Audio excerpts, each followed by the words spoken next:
kwa mtu, si kwamba ni mtenda dhambi, ila ni kikombe tu ambacho ni lazima akinywe. Jaribu kwa mtu, si kwamba kakosa kwa Mungu, ila ni wakati tu ambao ni lazima apitie.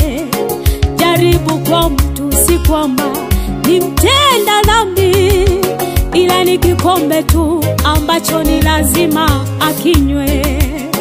Jaribu kwa mtu, si kwamba kakosa kwa Mungu, ila ni wakati tu ambao ni lazima apitie.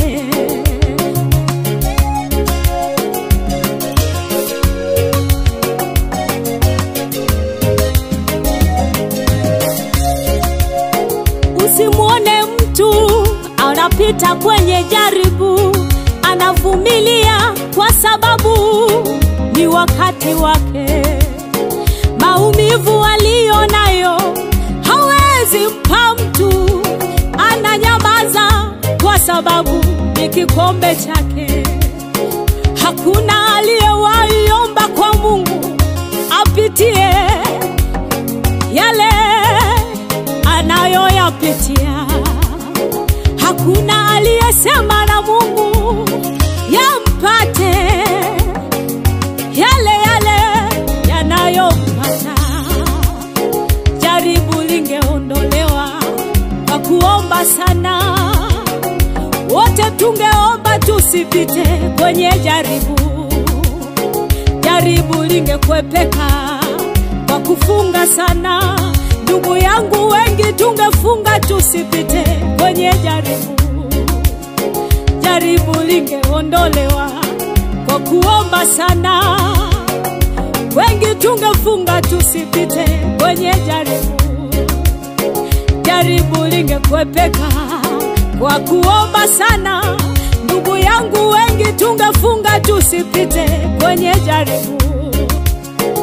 Mtu mwenye jaribu hajaomba kwa Mungu, ni wakati tu anapitia. Mtu mwenye pito hajaomba kwa Mungu, ni wakati tu, ni wakati anapitia. Jaribu kwa mtu, si kwamba ni mtenda dhambi, anapitishwa kwa muda, atavuka tu, acha apitishwe leo kwa muda tu. kakosa kwa Mungu, ni wakati tu, atavuka.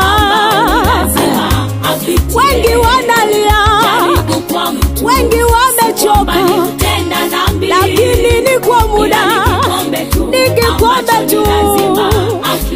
Jaribu kwa mtu, hajakosa kwa Mungu, ni wakati tu, ni wakati wake.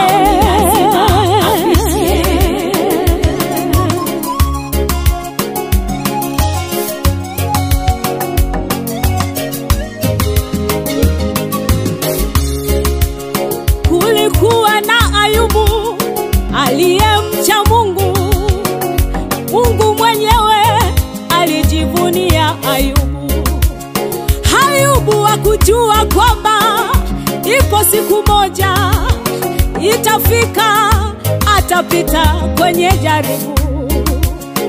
Ayubu hakuwaza kwamba ipo siku moja itafika atapita kwenye jaribu. Siku moja Mungu akakutana na Shetani, akasema, Shetani, wewe umetoka wapi? Shetani akajibu, nimetoka duniani nikizunguka zunguka huku na kule. Mungu akasema, umemwona mtu wangu? Hapana mtu mwema kama Ayubu. Shetani akasema, ni kwa sababu umemzingira pande zote huyo. Jaribu kutoa kila kitu, uone kama Ayubu hata kutenda dhambi. Ayubu akaanza kupitishwa kwenye tabu, yote kwa sababu Mungu alijivunia Ayubu. Ayubu akaanza kupitishwa kwenye